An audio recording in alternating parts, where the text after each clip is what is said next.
So right now, I think we should get started. And we're very happy to present author and historian Adam Bunch. And I'm going to hand it over to Adam right now.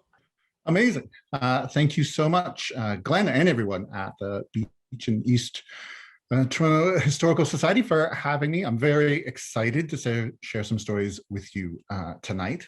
So thanks everybody for coming. I'm sorry we can't all be seeing face to face. Hopefully those will resume before too long. And in the meantime, hopefully events like this give a chance for people who might not otherwise have been able to make it to join in as well. And I am very excited to share these stories with you. So I'll share my screen now and hopefully it will pop up because this is where I thought I'd start tonight, because this is where the introduction of the Toronto Book of Love begins, which is in 1908 in Toronto. This is Yonge Street, looking north, at a time when the city was really booming and kind of coming into its own as a modern metropolis. Yonge Street, as you can see, was full of people. The first streetcars had been built, the first electric lights had been installed, and that kind of new infrastructure was getting built all the time. Skyscrapers going up and telegraph lines and telephone wires getting put in. And at the harbor, beneath the surface of the water, out near Hanlon's Point, they were putting in a tunnel, a water main. And this, I think, is the actual crew building that actual tunnel that I want to tell you about. And if it's not, then it's a very similar tunnel built very nearby, by a very similar crew. These were the guys working below the lake bed out by Hanlon's Point in 1908. And while they were down there digging, they stumbled across one of the most extraordinary finds in the history of Toronto archaeology. And they were immediately transported back about 11,000 years to a time when Toronto looked something like this. Back at the end of the last ice age, after the glaciers retreated, Lake Ontario was much smaller than it is today. The shoreline was about 5 kilometers further south. And most of the city was a vast plain of tundra and spruce forest that would have looked something like this. And that's when the first huge prehistoric beasts moved in. So mammoths and mastodons, prehistoric muskox and bison all roamed the land where today we have bankers and accountants and the rest of us commuting. And back then, those big prehistoric beasts were also joined by the very first human beings who are thought by archaeologists to have ever walked in the place where Toronto now stands. They were the Paleo-Americans, who were the ancestors of today's First Nations, who were nomadic people who hunted with spears and called the place where Toronto now is home. And we know that at least one group of these Paleo-Americans walked right across that spot of shore of what was then tundra near Hanlon's Point, because when they did, they left something behind. They stepped through some wet clay in their moccasins and left their footprints preserved in that clay. And over the course of the next 11,000 years, Lake Ontario, which was small back then, filled in to become the Lake Ontario that we know today. And those footprints from 11,000 years ago were preserved beneath the lake bed, frozen in time to be discovered by the workers as they put in that water main 11,000 years later.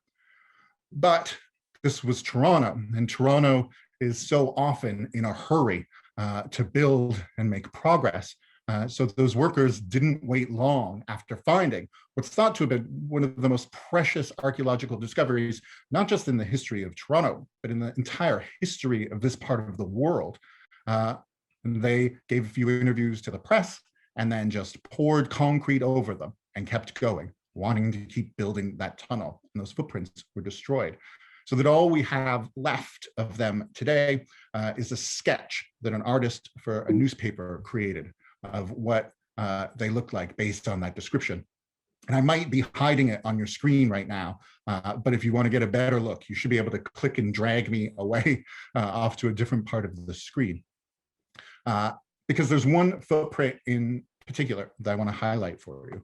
It's this one right here, which is smaller than all of the rest of the footprints, because at least one of those footprints seems to have belonged to a child, which is a reminder that this was probably a family, and that a reminder of the fact that these weren't just, theoretical people who existed in a time so long ago that we have nothing in common with them. There were people in a lot of ways just like us who experienced emotions that we experience today, and that those people walking through Toronto 11,000 years ago were a family who must have known what it meant to love and be in love and fall in love. And even though we destroyed that evidence, that is a truth, and a reminder from 11,000 years ago of the fact the historical figures in Toronto's history were real people. And in a lot of ways, that's what I'm trying to do with the Toronto Book of Love. Toronto has earned its reputation as being a city that doesn't do a particularly good job of preserving and sharing its own history. Those footprints, as I'm sure you all know, are far from the only precious piece of our city's history that's been destroyed over the years. But I think those stories are incredibly important, even more so in a place like Toronto, where it's not as easy to remember that history because we don't have, ancient castles and cobblestone streets all around us. But all those historical figures, all those people who came before us were human beings. They're not just names in a textbook or a list of accomplishments. They were fully fleshed out people who had the same kind of emotional inner lives we did, who fell in love and suffered heartbreak and lusted after each other. And the book is full of stories about them.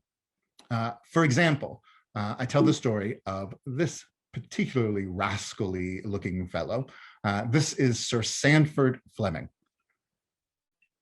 So he's someone you might already know, or at least have heard the name of, because he's probably the most famous engineer in Canadian history, arguably one of the most famous engineers in the entire history of the world.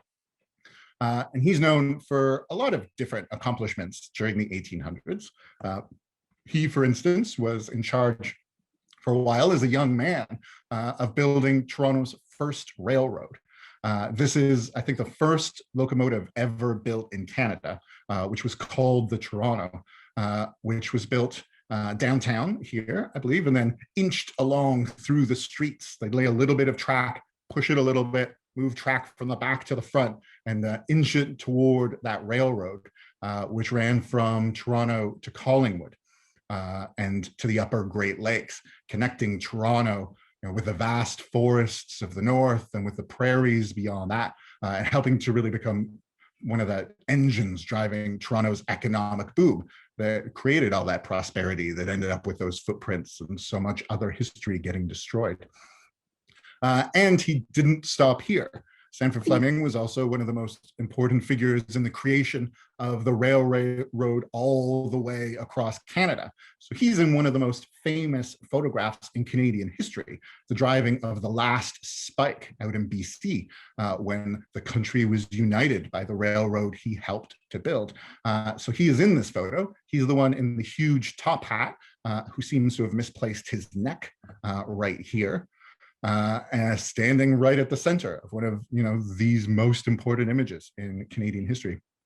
And as a very quick aside, just in case any members of the society moonlight as Netflix executives, I'll say that the figure I'm actually most fascinated by in this photo isn't Sandford Fleming. It's this guy right here, clearly has a lot of secrets, and I'd be very happy to watch an entire TV show built around him.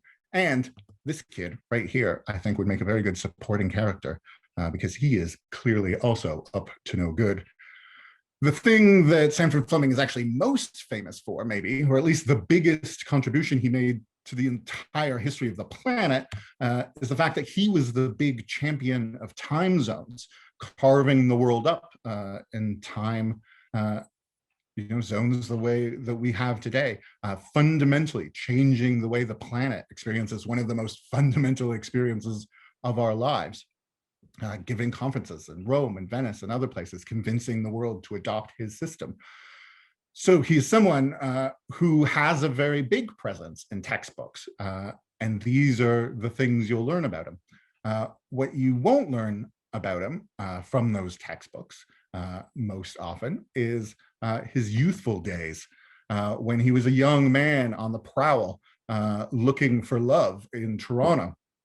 And he seems to have been quite a popular young man with the young women of our city, quite a bit of a player, and getting quite a lot of attention, going on a lot of dates, and looking for the woman that he was eventually going to settle down with. And by the summer of 1853, it looked like that woman was going to be a woman named Bessie Mitchell. They used to go for walks together through the city back when it looked like this.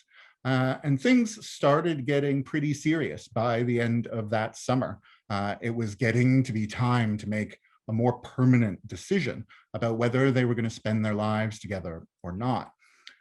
Sanford Fleming was a very scientific mind, obviously, one of the most celebrated engineers from our history.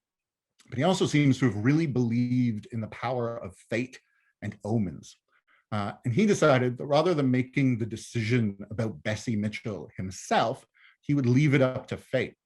So he took her on a long romantic walk from the city down here all the way up to the village of Yorkville, which was north of Toronto back then, and told her his plan.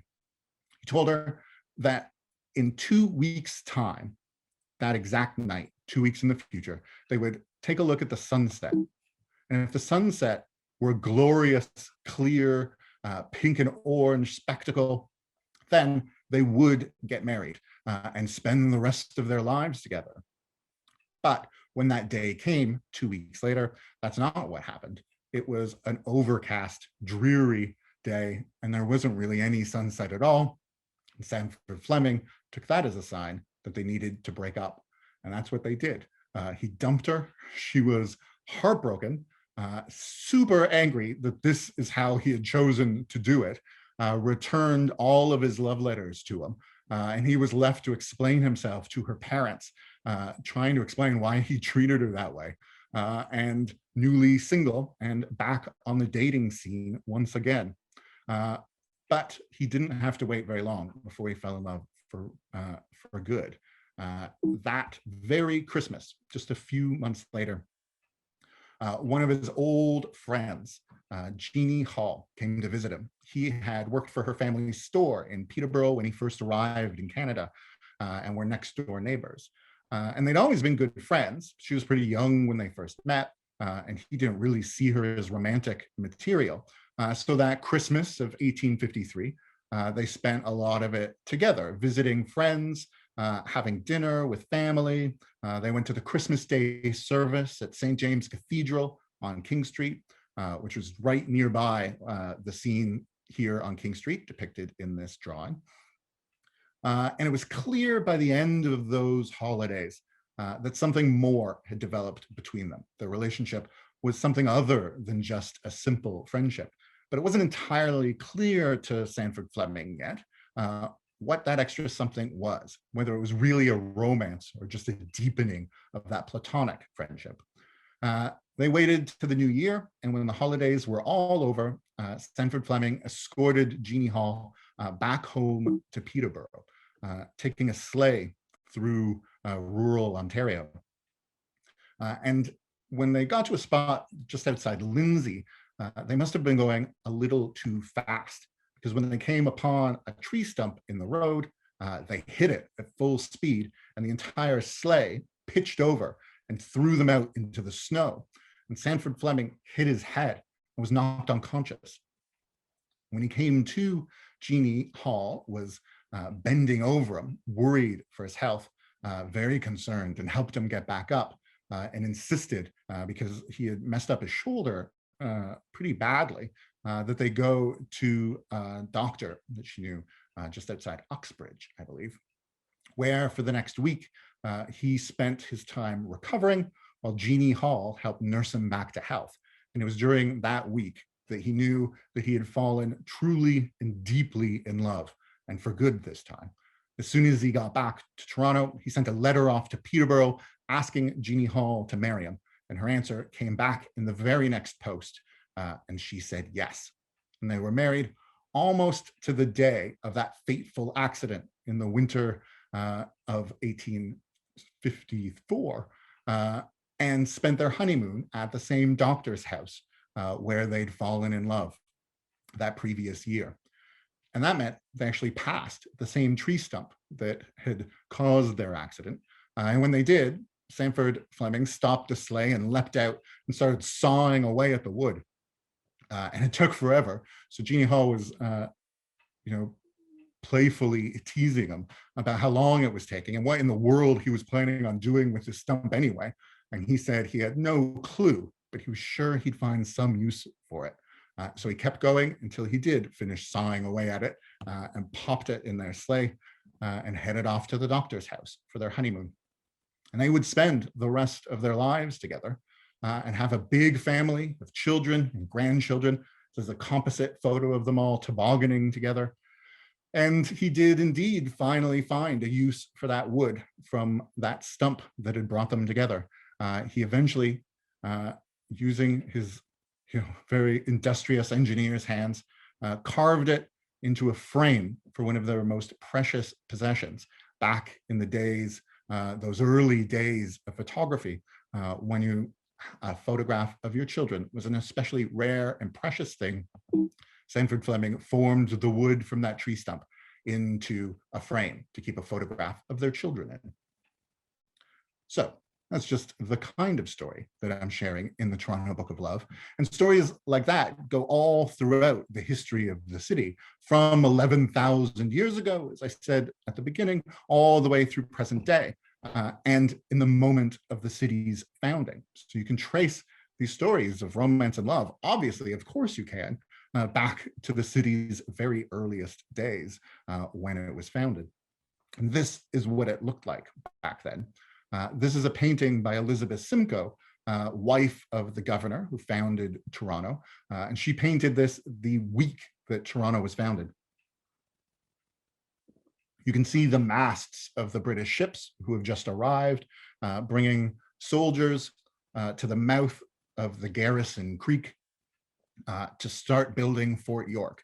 And you can see those little white squares and triangles are their tents that they've pitched there at the mouth of the garrison to start building Fort York, which was the very first part of the city that started going up.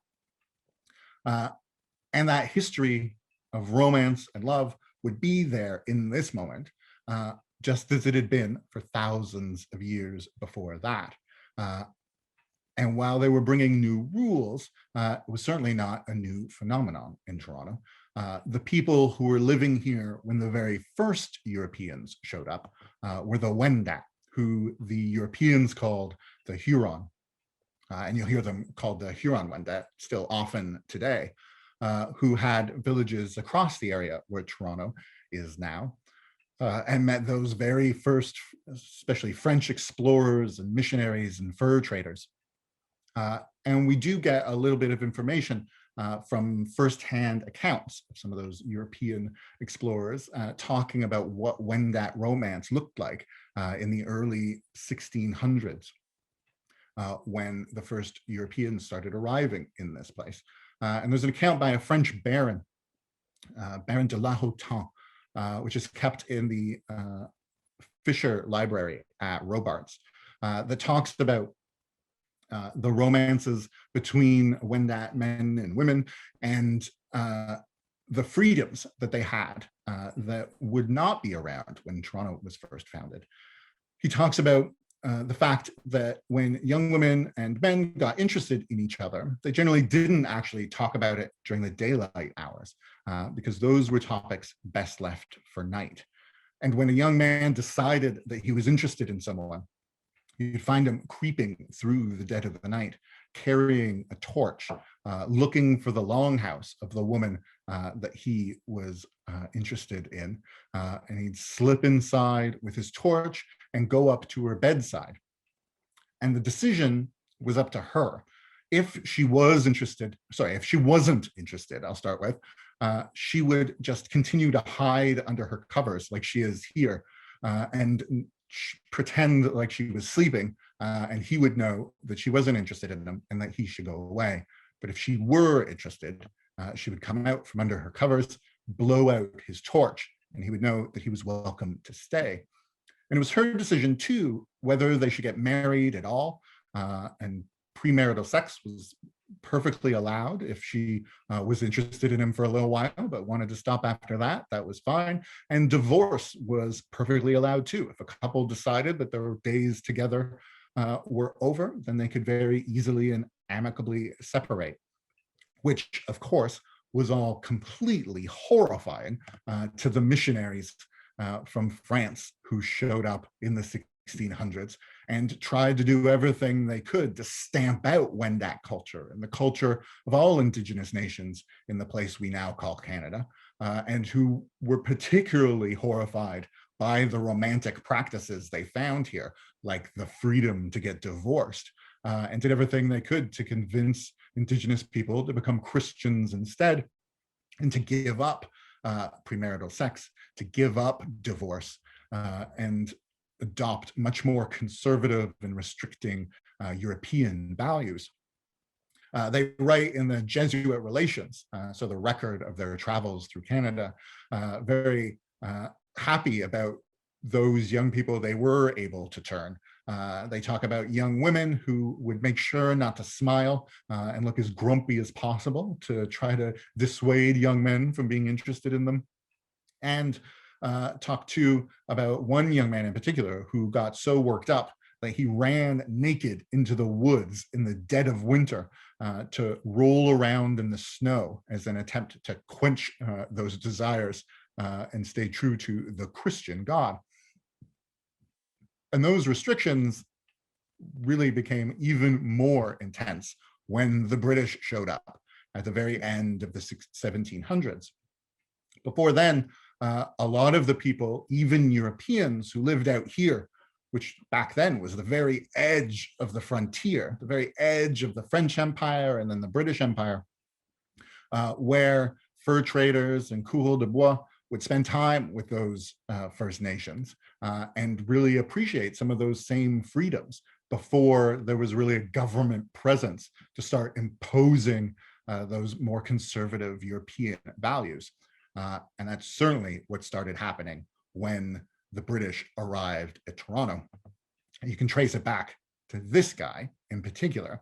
This is John Graves Simcoe, the governor who founded our city.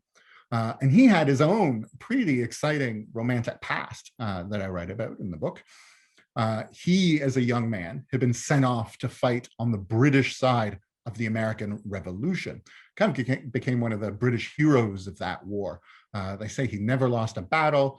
He developed new guerrilla techniques, clothing his men in green jackets so they blend in with the forest, and found himself stationed at New York City at a time when the British controlled it.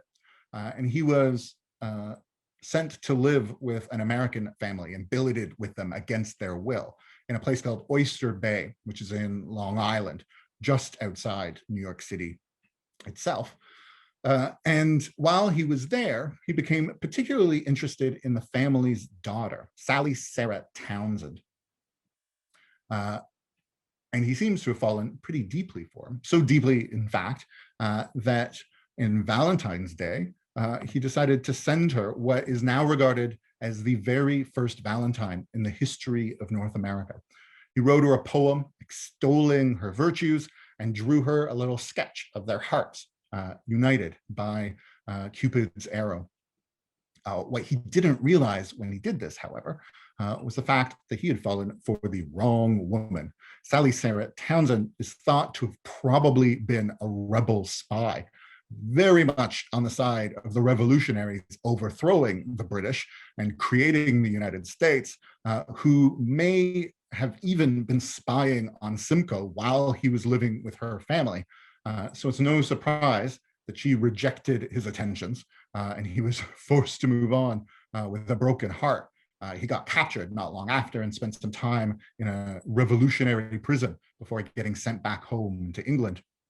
And really the only trace other than that poem that's been handed down to us is the fact that if you head to her old house in Oyster Bay today, you'll find a little message scratched into the glass of the window pane of her old bedroom, which talks about the adorable Sally Sarah Townsend, which was probably scratched there by Simcoe himself.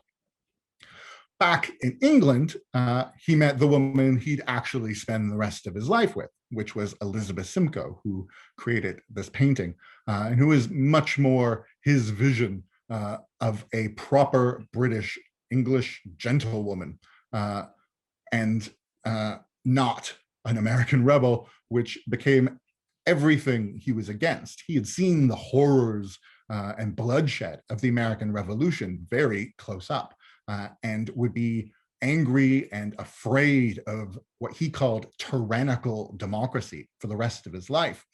And when he came to Toronto, he was very open about what his plans were for this new city. And you can see it in letters he wrote back before he took his voyage here, that he was looking to create a capital for his new province, Upper Canada, what's now Ontario, that would be so spectacularly and successfully British that the Americans, just on the other side of Lake Ontario, would get jealous and would end up begging to be let back into the British Empire once they saw how much better our city was doing than any of theirs.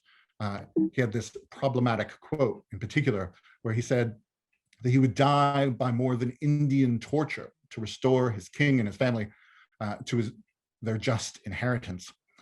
And that's what he wanted Toronto to accomplish. It would be the jewel of this British province. And to him, romance would play a central role. He said that all government is founded on the morality of its people.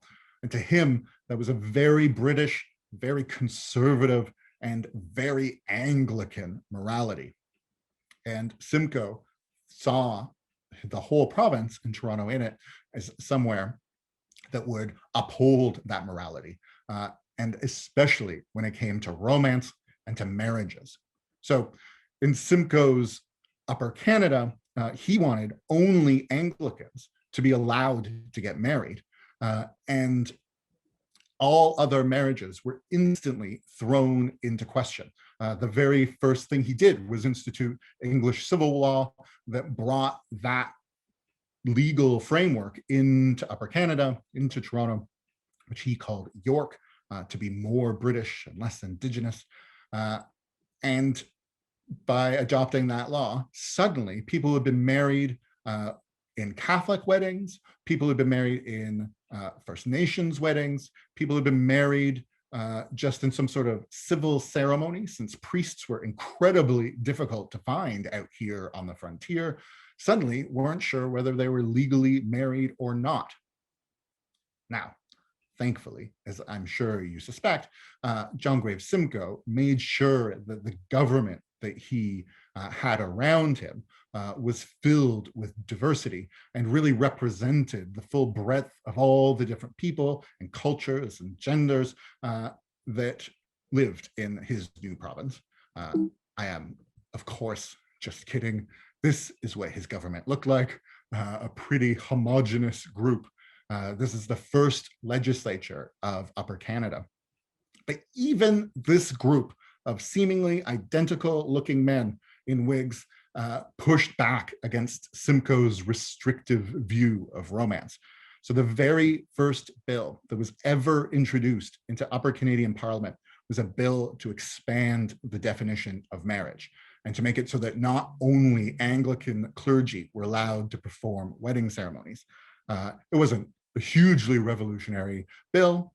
It would just allow for a few exceptions to the rule so that a few more denominations would be allowed to get married. It was a battle that would last for decades, while it was entirely unclear who really was married and who wasn't in Upper Canada. In fact, I write in the book about a fur trader, Jean-Baptiste Rousseau, who was here before the Simcoes, who ended up getting married 4 times because it was unclear what the legality of his various marriages were, thanks to things like Simcoe's new rules.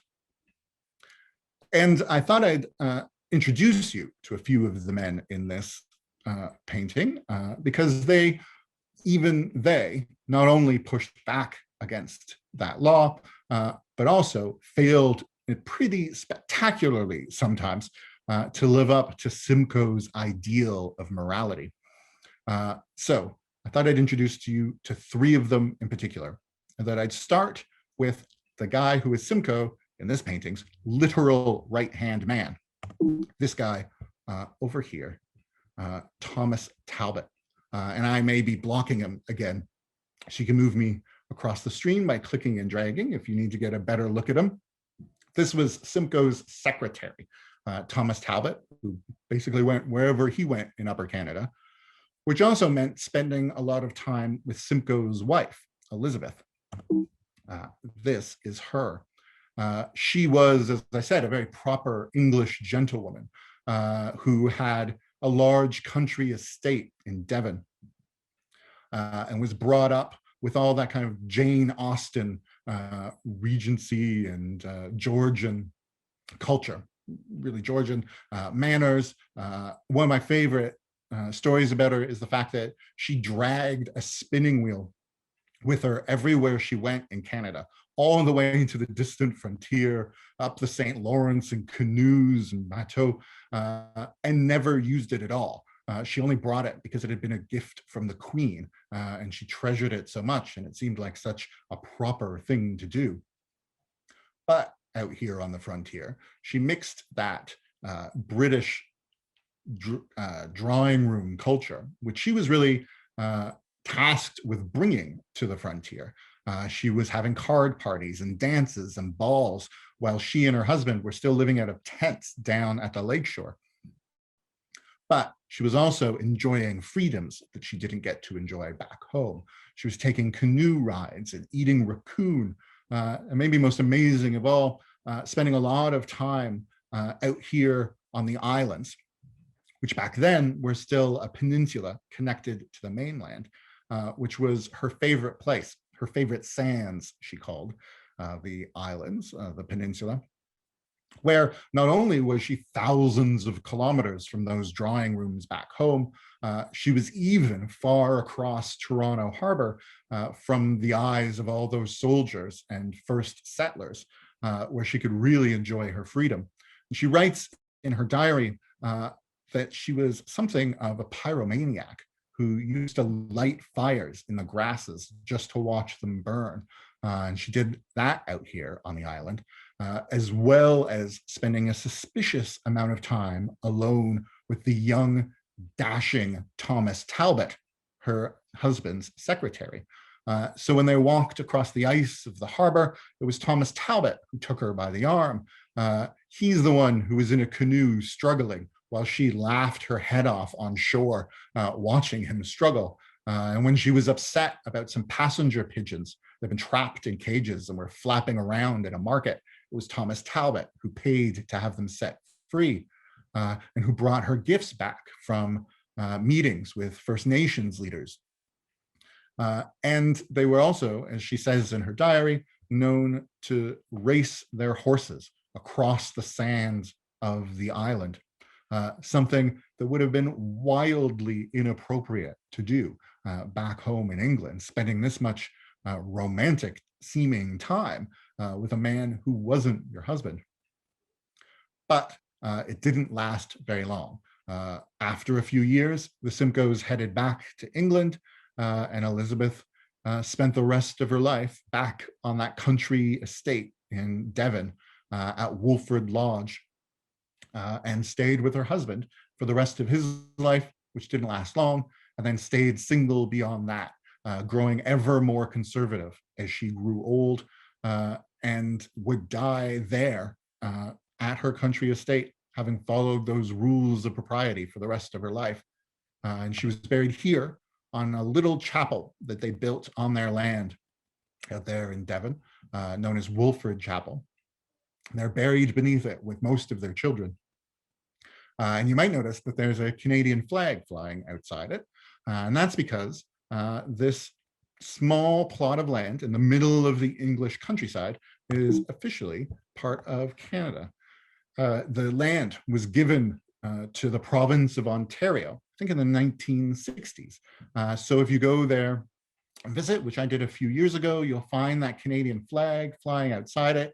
You'll find a blue and gold Ontario heritage plaque and a guest book inside the chapel, signed mostly by Canadians who've made the pilgrimage to visit this little bit of Canada surrounded by England, which is where the Simcoes rest to this day.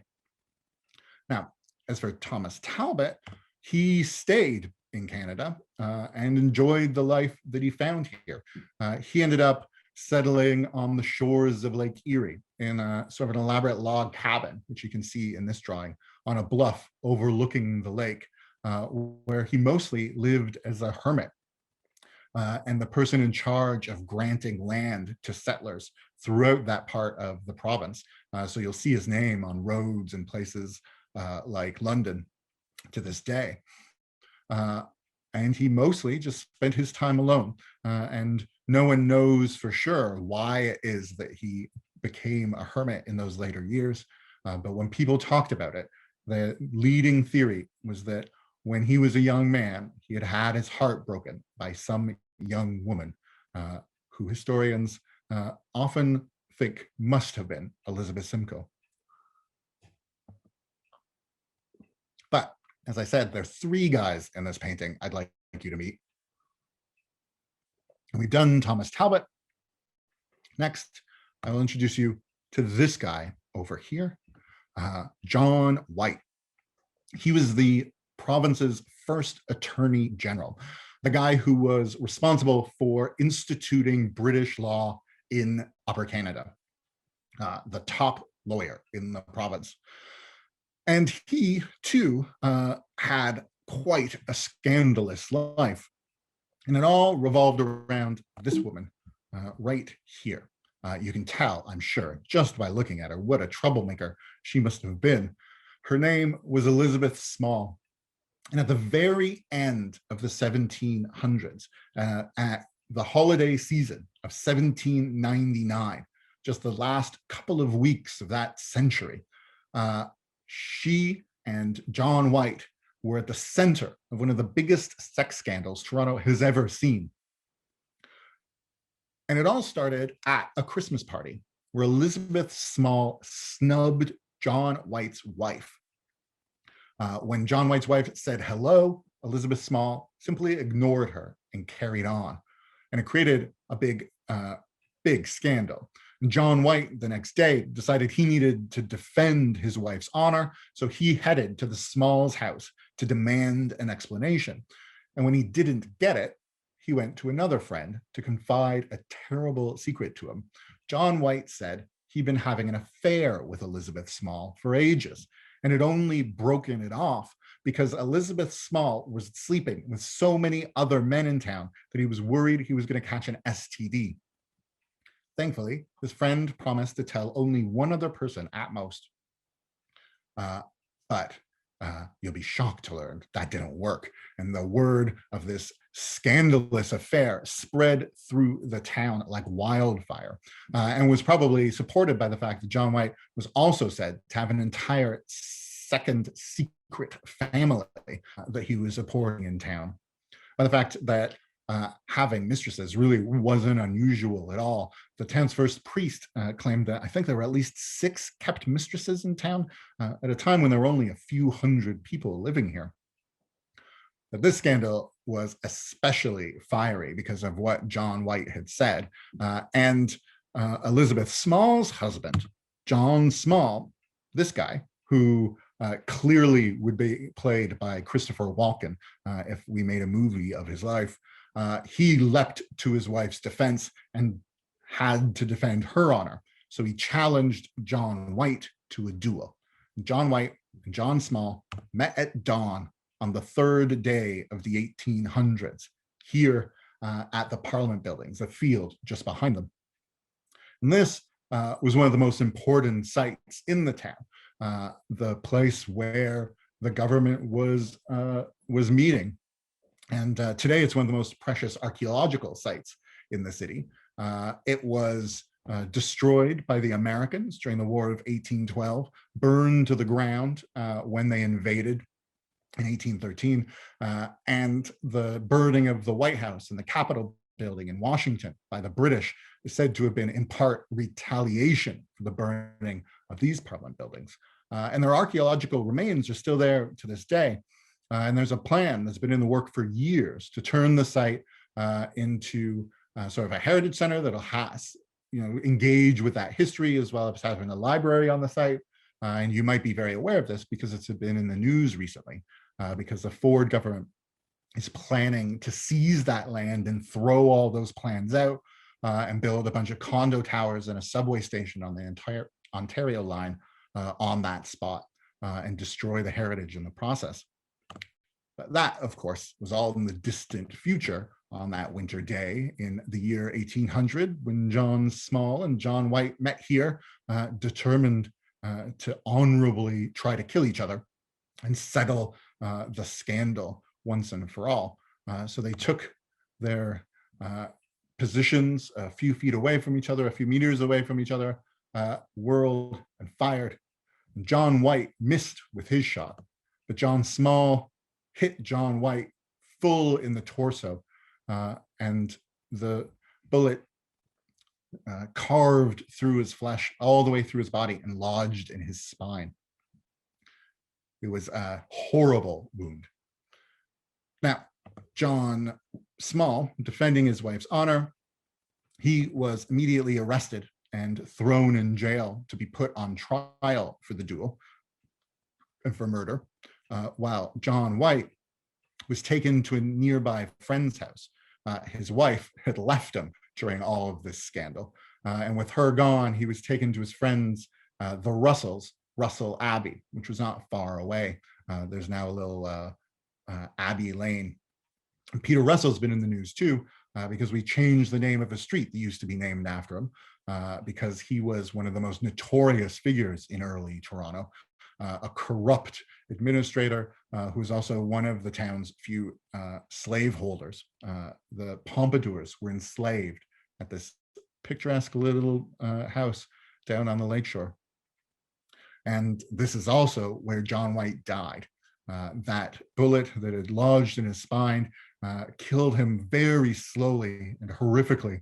He was in agony for the next 36 hours until he finally passed away.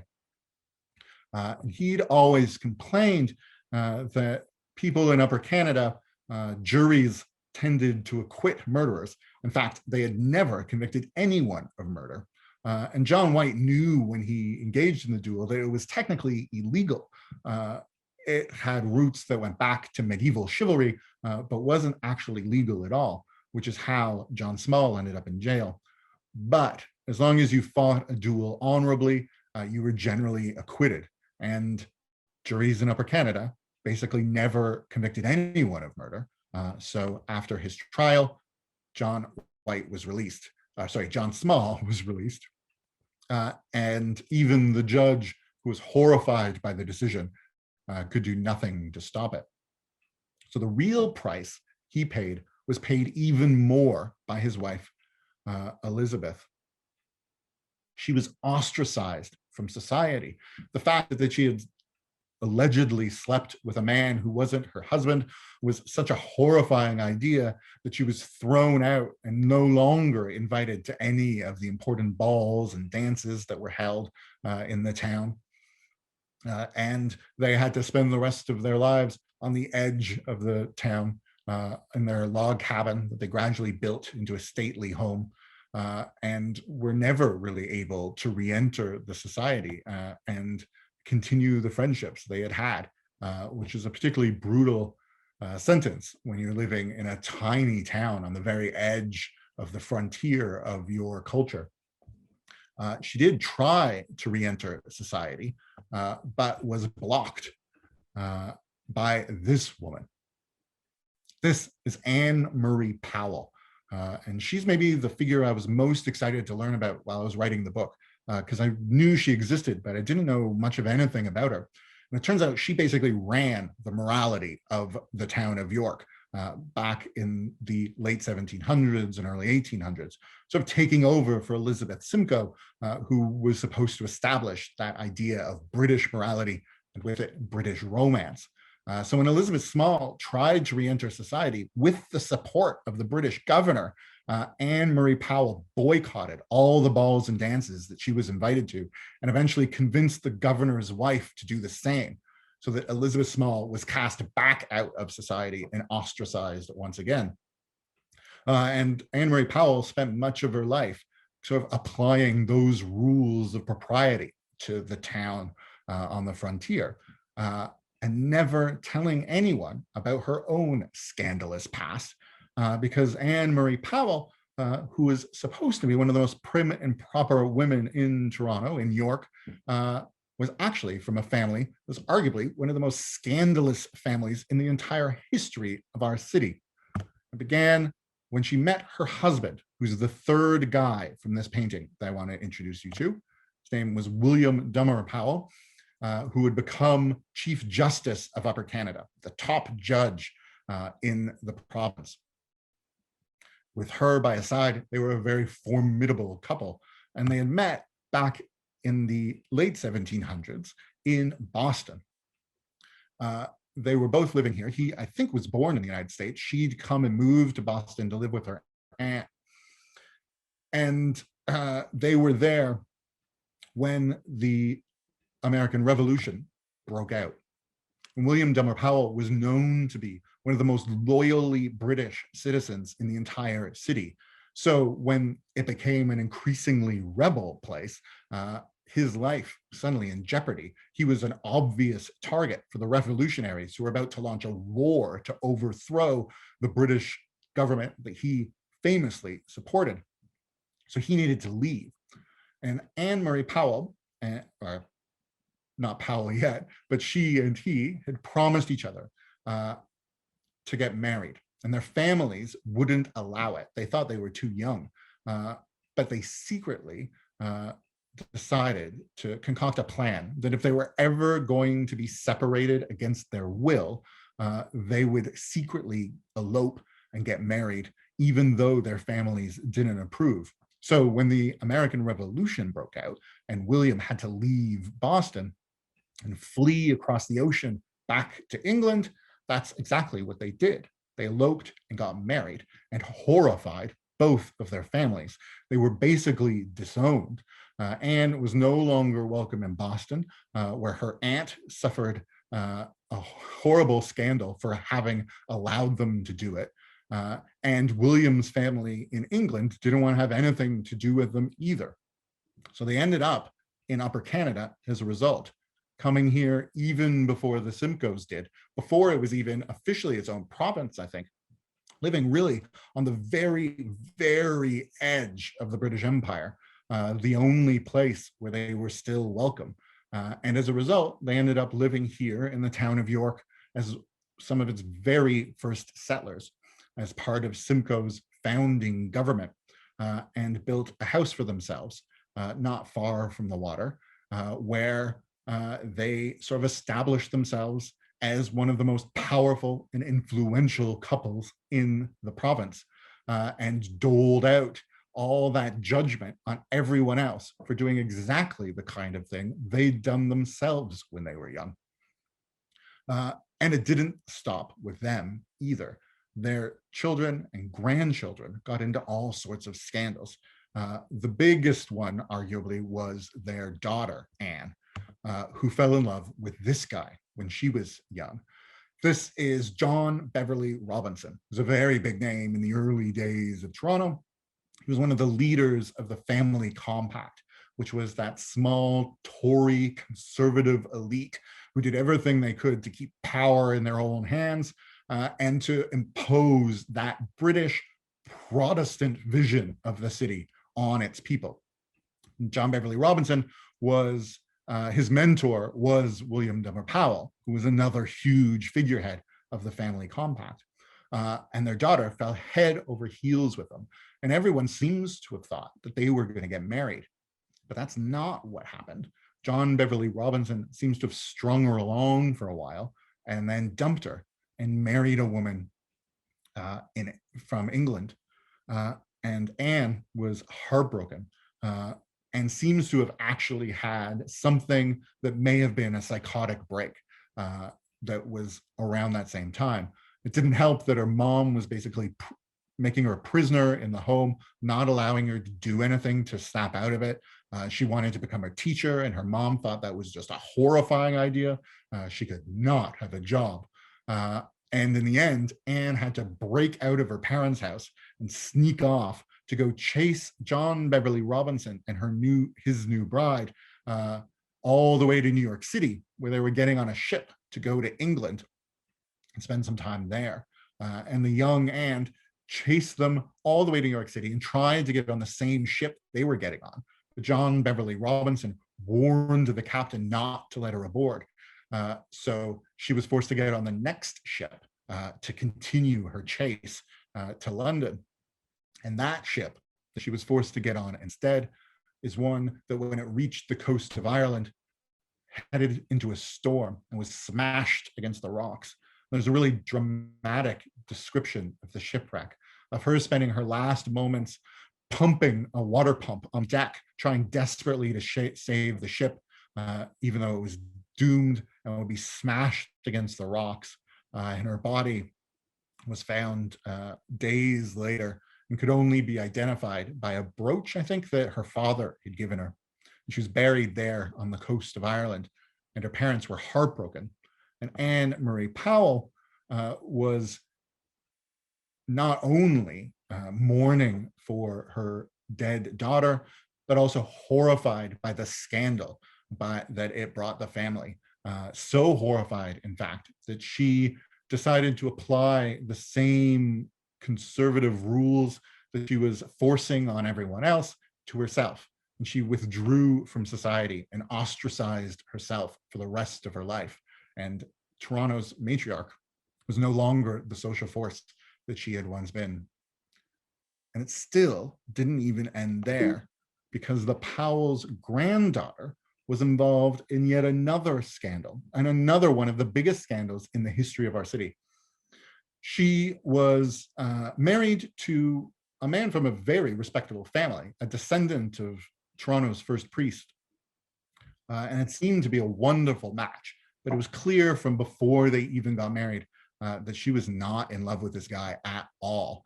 And it didn't take long before she fell in love with someone else, a soldier, I think named John Grogan, if I'm remembering it correctly. And she ended up leaving her husband for him. She was living in London, Ontario at the time, and she left and fled and came here to Toronto and met him at Osgoode Hall, which is what we're looking at here, which is where some soldiers were stationed after the rebellion in the 1830s. They were stuck in what was the law school and put up there with their beds. And she ended up spending a night with her soldier boyfriend there at Osgoode Hall. It sparked a huge scandal, one of the biggest, as I said, that we've ever seen in a city. So much so that she and her husband were granted a divorce. And that was unheard of back then. It is quite literally the only divorce ever awarded to any couple during the period when Ontario was Upper Canada, the first divorce in Toronto history, back at a time when divorces were so rare and so scandalous that it had to be debated here at the new Parliament buildings. Every single individual divorce had to be debated in Parliament and have its own bill passed and become law in order for your individual divorce to be approved. And that's what happened to Anne Marie Powell's granddaughter, given the only divorce in the history of Upper Canada. The family's scandals literally debated in Parliament, and I think eventually signed off on by Queen Victoria herself. just about the most morbid and ironic end that Anne Marie Powell could have ever dreaded in her whole life. And that, again, is an example of just how conservative and kind of monolithic and British and reserved Toronto was in its founding time. This was by the time the divorce got approved, the 1840s. So about 50 years after the Simcoes showed up and founded York, that became Toronto, Toronto was still that much of a conservative place. And a lot of the history of the city is of people both fighting back against that conservatism and struggling to make Toronto a more progressive place, and a place where more visions of romance are allowed to take place, and people ending up in huge scandals as a result. And also people in power knowing that they could push those boundaries in ways that everybody else couldn't. But sometimes even still facing punishment. So these Parliament buildings were involved in another huge scandal after the rebellion, when a member of Parliament, a very influential Tory conservative named George Markland, had sort of supported, I mean, not even supported the rebellion, just supported protesting against the government. And suddenly, the late night liaisons he had with young men in his office at the Parliament building were suddenly not okay after all. And he was driven out of the city and out of government. There's also the story of this guy, William Henry Bolton, was the mayor of Toronto and the nephew of John Beverley Robinson. So a guy who was sort of heir to the legacy of the family compact and that Tory conservative vision of Toronto, who it was revealed was the landlord of a brothel on King Street. But never had to face any repercussions for it whatsoever, because he was a powerful mayor who had the support of the Orange Order that sort of ran Toronto politics for a century. So while he got off scot-free, the man running the brothel that he was the landlord of, perfectly well knowing what was happening, a black man, ended up on trial and convicted of the crime instead of Bolton. Not only that, the judge for that trial was John Beverley Robinson, who had become Chief Justice of the province, and he had his nephew, William Henry Bolton, sitting his elbow when he delivered his verdict, serving as an assistant during the whole trial, showing how corrupt Toronto was and how disregarding those rules of propriety was sometimes okay if you had enough power. And there's a struggle to overturn that system that's really central, I think, to the story of Toronto. And it's maybe the thing that most fascinates me about the history of Toronto. It's the story of how we went from a place that was that conservative and that monolithic into the city we know today, that is, despite numerous problems that I'm sure we're all deeply aware of, especially in the last week or so, is a relatively progressive place and a place that is obviously also very multicultural, despite that founding vision that Simcoe had. So the book sort of traces that evolution through stories of romance and love and lust and scandal, and through not just the 1800s, which is most of the stories I've shared with you tonight, but through the 1900s too. So it talks about Elizabeth Taylor and Richard Burden, who came to Toronto in the 1960s. This is a photo of them in the dining room at the King Edward Hotel. He was appearing in Hamlet at the time at the O'Keefe Center. That's, not the Sony Center or the Hummingbird anymore, Meridian Hall, I think. And they had just recently gotten divorced from their spouses, which was still in the 1960s, 170 years after Simcoe, still a horrible scandal as far as many people in Toronto were concerned. And there are actually people picketing on the sidewalk outside the hotel with signs, which you can see here, that say things like, "She walks among our children." And some people have suggested these might have been satirical protests but major priests were complaining about her, Elizabeth Taylor especially, talking about what a horrible influence they were. But they did not really care. And in this same ballroom, Richard Burton proposed to Elizabeth Taylor for the first of their marriages. And they would have an extremely tempestuous on and off relationship for the rest of their lives, but really remain ultimately in their hearts dedicated to each other since those days of the King Edward. I also talk about Jackie Shane, who was a Black trans woman in Toronto in the 1960s, one of the greatest soul singers Toronto has ever known, who was on stage openly talking about her sexuality at a time when the city was still horribly repressive in many ways, at a time when homosexuality was only just starting to have the first steps toward being fully recognized and legalized.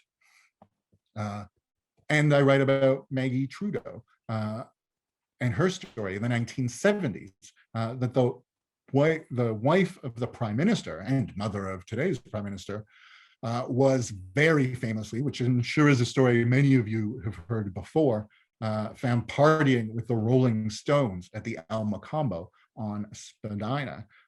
This, I think, is her, although the photo wasn't labeled, so I can't be entirely sure. It does really look like her. She spent 2 nights at the El Mocambo hanging out with the Rolling Stones. The first night, I believe, not just any night, but her 6th wedding anniversary with Pierre Trudeau, the wife of the prime minister, not just hanging out with one of the most notorious rock bands on earth, but doing it on her wedding anniversary and just a few days after Keith Richards had been arrested for heroin possession, at a time when it seemed like he might go to jail for the rest of his life, and the Rolling Stones might be forced to break up because of that drug charge. So just a wildly scandalous story, going right to the heart of Canada and people in power, still now 180 years after the Simcoes, that struggle still going on. And little did everyone know that she and Pierre had actually secretly decided to separate, and that these were her first nights of freedom. She brought her camera with her and took photos of the Rolling Stones, which is the first step on her path to becoming a professional photographer, which was her dream at the time, on her way down to New York City. And I talked too about the struggle for gay rights, about the bathhouse raids in 1981, where police conducted raids on bathhouses across the city and were very brutal in doing it, and sparked what is now officially recognized as the first Pride Parade. This protest march against police violence that went down Yonge Street after the bathhouse raids, and led in part eventually not only to the Pride Parade that we now know today, that's one of the biggest events in Toronto every year, but to the battle for gay marriage and couples like these.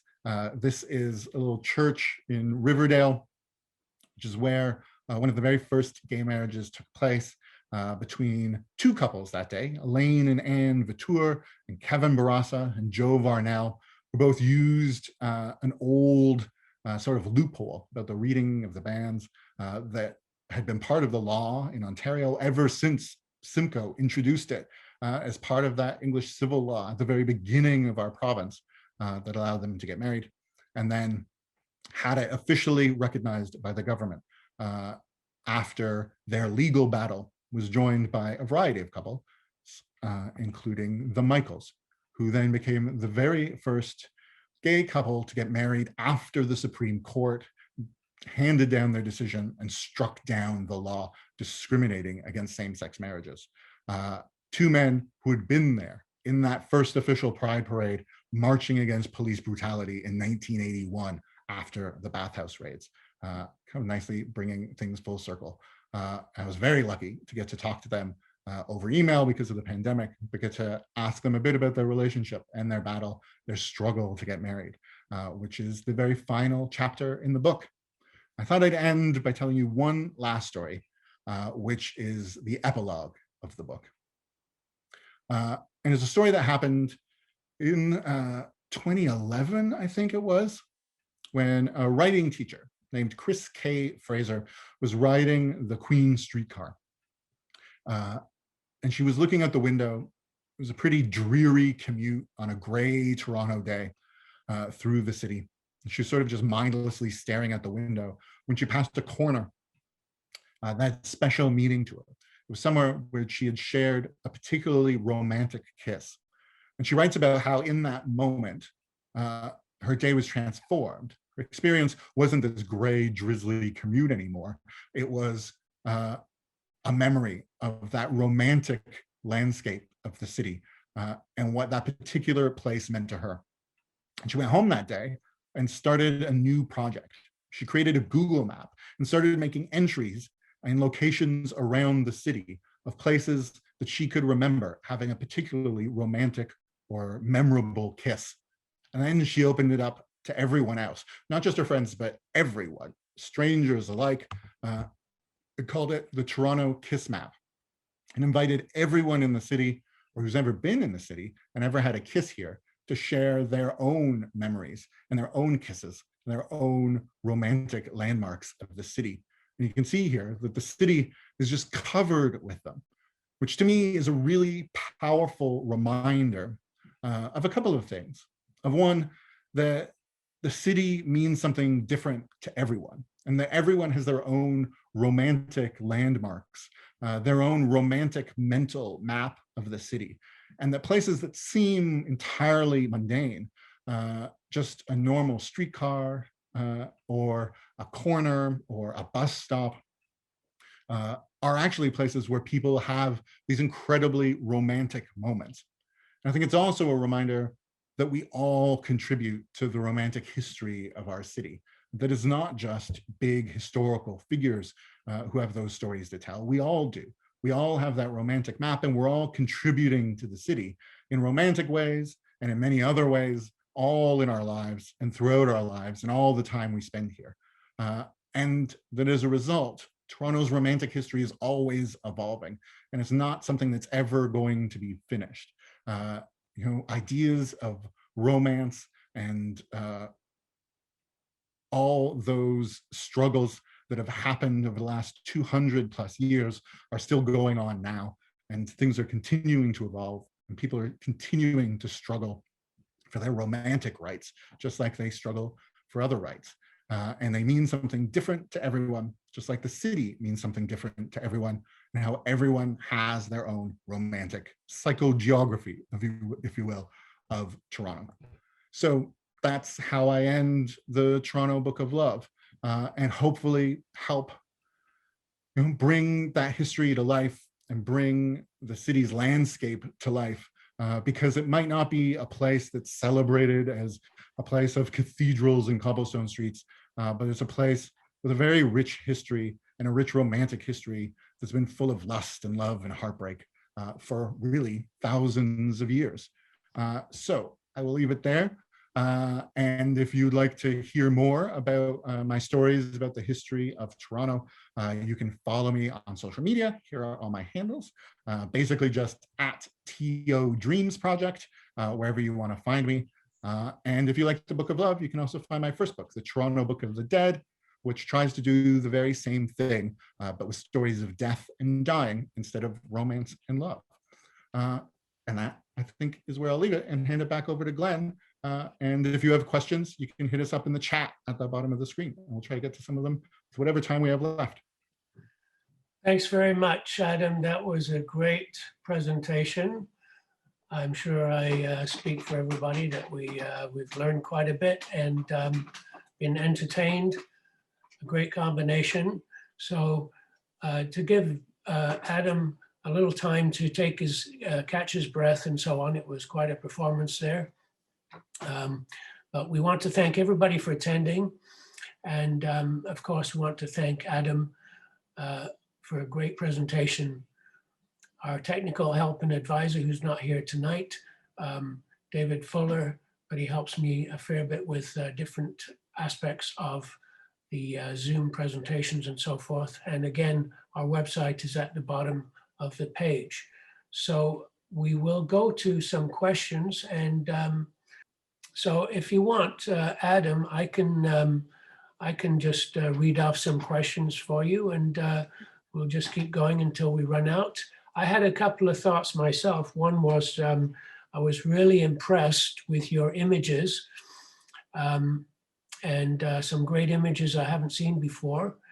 And I was just wondering where some of those paintings, the watercolor paintings and illustrations came from. Just in general, I suppose, or maybe more specifically for certain ones. Yeah, like a lot of them are, I mean, my main sources, Wikimedia Commons tends to have a huge variety that's sort of brought from a lot of different sources.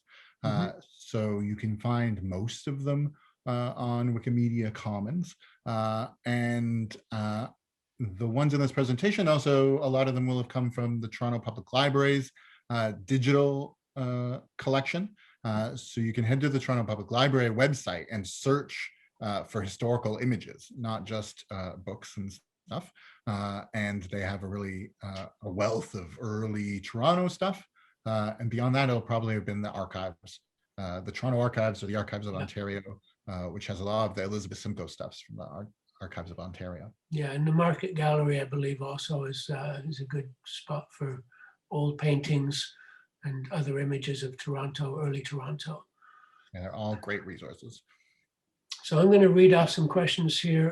We've got from Birgit to everyone. Thanks so much, Adam. What a great perspective of Toronto. And she's looking forward to reading your new book, as am I. And just wanted, maybe you can mention where your book is available. And in the Beach, we have a number of good bookstores. Yeah, so in the East End, I know for sure that Queen Books has it, which is sort of Lee-sidey, and they're a wonderful place to support. And most independent bookstores will have it across the city, which is especially great to support. But it's also available in Indigo and Chapters most of the time, so you can buy it these days online from them or from Amazon if that's where you do your purchasing. But also, hopefully you know by now that most of the independent bookstores also will be able to deliver it for you or have it for curbside pickup. And even if they don't list it on their website, but I think most across the city should, they'll be able to order it in for you. Book City is the only one, and I can see a question about that from at the bottom here. Book City, not all the locations has it in stock all the time. But they should be able to order it in for you if they don't. But certainly in the East End, Queen Books has it. I know I forget their name, the General Store, something cool, General Store has it. And in the West End, Type Books, the Spacing Store, just really all the usual places should have it.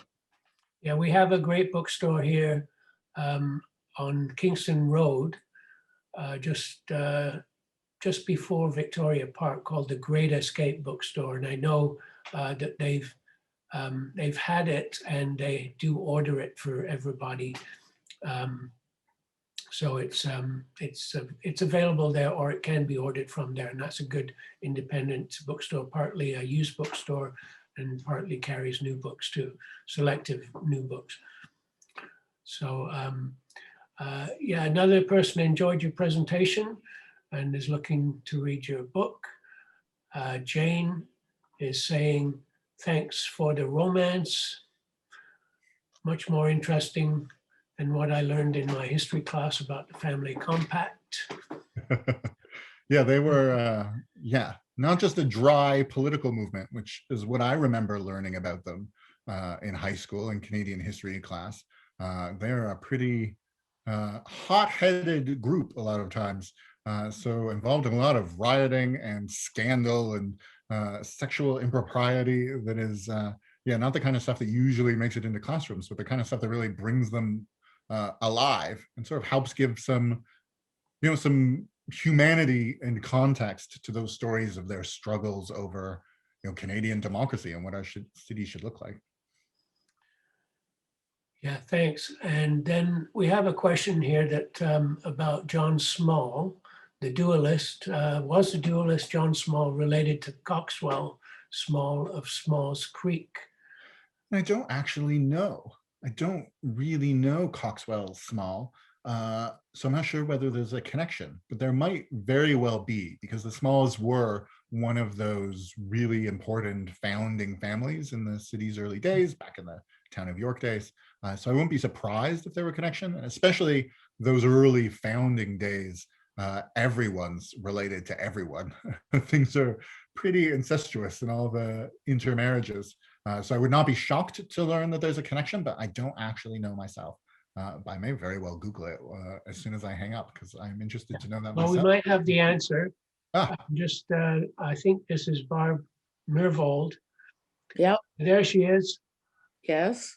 Hi, Nope. Barb, you had your hands up.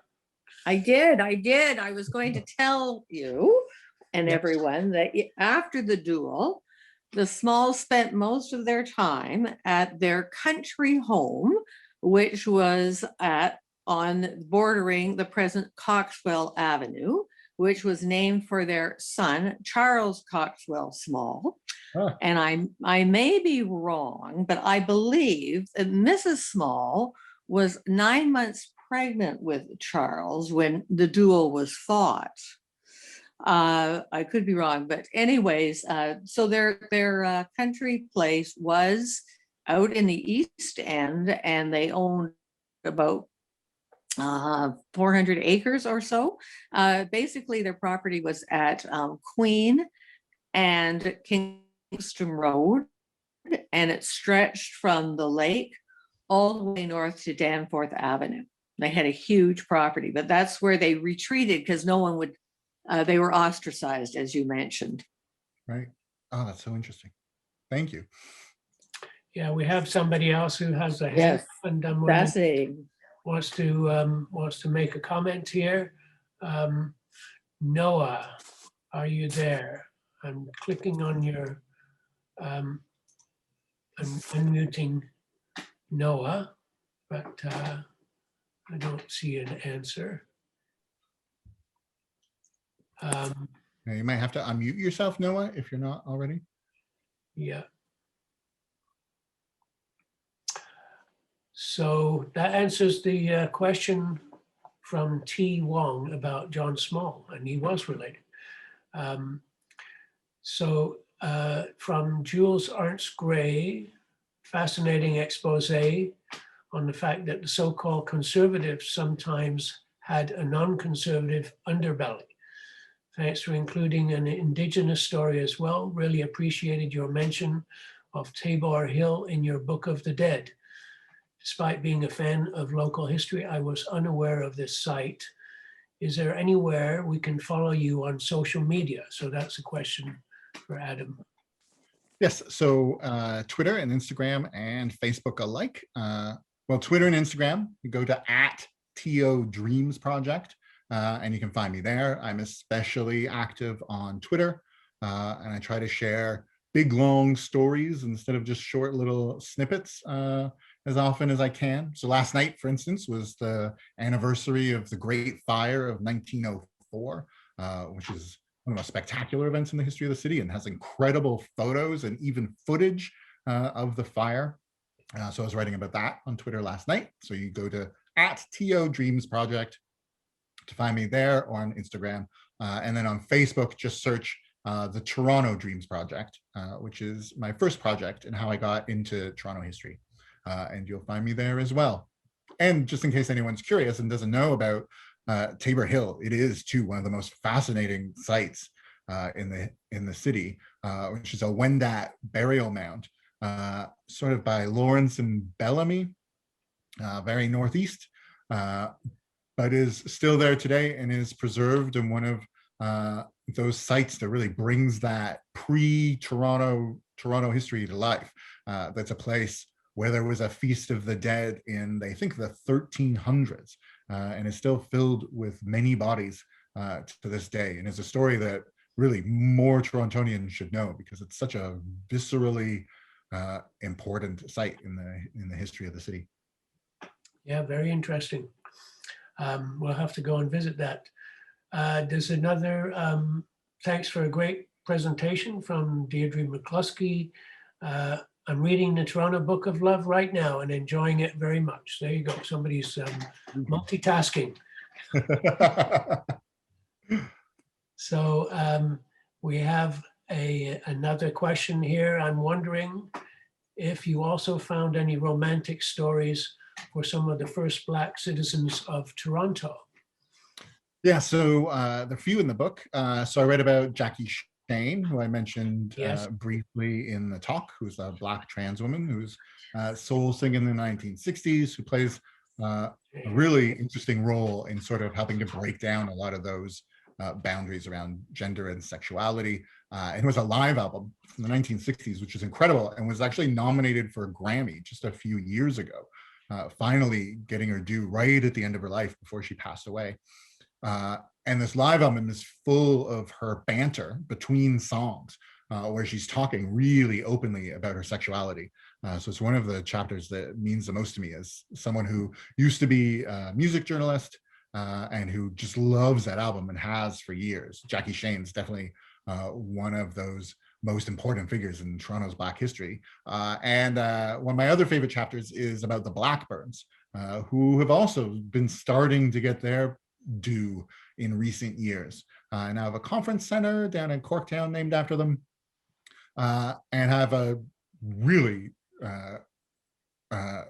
spectacular story about escaping slavery in Kentucky and fleeing first to Detroit, where they got caught up. Like their presence sparked what's called Detroit's first race riot, before slipping across the border and becoming one of the most important families in Toronto and helping to make Toronto a more welcoming place at the end of the Underground Railroad, and helping to buy other people's freedom, and buying houses in the ward as safe havens for people who had fled slavery themselves. And Thornton Blackburn owned the city's first taxi cab. And they say the reason red is the TTC's color is because his cab was red and yellow back in the 1850s or whenever he started the cab, which is all in the book as well. And I read a little bit, one of my favorite romantic stories isn't in the Toronto Book of Love because it was in the Book of the Dead. I read about the Abbott family. And Anderson Ruffin Abbott was the first Black doctor, Black Canadian to graduate from medical school in Canada, and became friends with Abraham Lincoln and was there the night he died. And his parents had fallen in love at a paddleboat dock in Alabama in the days of slavery, and had been forced out of Mobile when their general store was burned to the ground, and became also similarly large figures in the history of Toronto. Some say Wilson Ruffin Abbott, his dad, ran for council and became the first Black councillor in Toronto history. And they're buried in the necropolis, and also helped make Toronto a more welcoming place for other people fleeing the racism of the Deep South. Yeah, the Blackburn family has a plaque. I believe it's where their home was, and it's just north of Front Street, a little, I think a little east of Parliament. We saw it. South of King. Yeah, around Corktown. Yeah. Just looking at some more questions here. Was the potential romance between Elizabeth and Simcoe, actually, I think she meant, or he meant Elizabeth and Talbot, suspected in the day, or is this something you are speculating on? As a native Londoner, Talbot is a well-respected founder. So, yeah, so there were people telling those stories. I'm not sure if anyone back then made the connection with Elizabeth Simcoe in particular, but the source that's most interesting is Anna Jameson, who's a British writer and feminist and sort of world traveler, wrote a book called Winter Studies and Summer Rambles in Canada, which is a great book about her coming here in the 1830s when she was kind of looking to get a separation for her husband, and has her own interesting romantic backstory. And she went and visited Thomas Talbot as he lived as a hermit in that house atop the bluff overlooking Lake Erie, and had been warned about what a curmudgeonly misogynist he was. but I actually found him to be a very charming fellow with sort of old style manners, and spent a whole week with him, I think, and just loved him. And she shares in her book the fact that people back then thought that the reason he'd become a hermit was because his heart had been broken by a young woman, by a romance in his younger days. So that's where the spark from it comes. And more recently, historians have then picked up that thread and the Elizabeth Simcoe story in her diaries, which have these romantic stories about Talbot. And I think they're the ones who've put it together. So there's a great book, whose name is going to escape me right now. Like it's the Embroidered Tent, I think is the name of the book, which writes about English gentlewomen who found themselves living on the Canadian frontier. And one of the sections of that book is all about Elizabeth Simcoe, and really looks into that connection and the fact that we can never know for sure, of course, but that it is definitely interesting to think about the fact that, yeah, it might have been Talbot and Elizabeth Simcoe that kind of broke his heart. Okay, thank you very much. I guess we're almost running out of time here, and just going to run down. Adam, you can see the questions, I believe. Yes. Can you? So I don't know if there's any that I've missed that you want to address. I see Noah's asking if I've hosted local cemetery tours and whether that'll be happening again in the future. I haven't done cemetery tours, although I did a James walk a couple of years ago that I had a lot of fun doing in sort of the St. James neighborhood, where I talked about sort of battles over democracy. And once the pandemic ends, I had so much fun doing that I am hoping to start up tours and provide private tours for people and do James walks again. So if you head to my website, which is just adambunch.com, there's more information about tours I'm thinking of offering, and I would be certainly happy to do a cemetery one too. And I'm thinking of starting up some other things too. So I might start a heritage newsletter at some point in the next few months, where you can sort of follow along and get heritage news, and I'll share stories from the history of Toronto and archival photos and stuff. And I'm hoping to offer an online course too. They'll work a little like tonight's talk, where I'll sort of cover the whole history of Toronto from before it was founded to today in sort of 10 weekly lectures. So if you go to adambunch.com, you can find all that kind of stuff and my contact info if there's anything in particular you think I should be doing or want to request.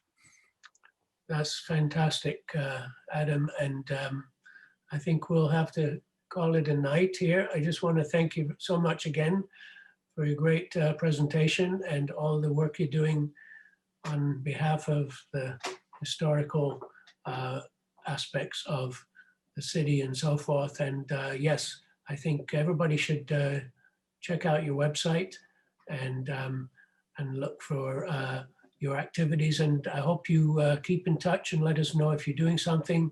Again, thanks so much, Adam, and keep in touch. And we hope to see you again soon. Great. Thanks so much for having me.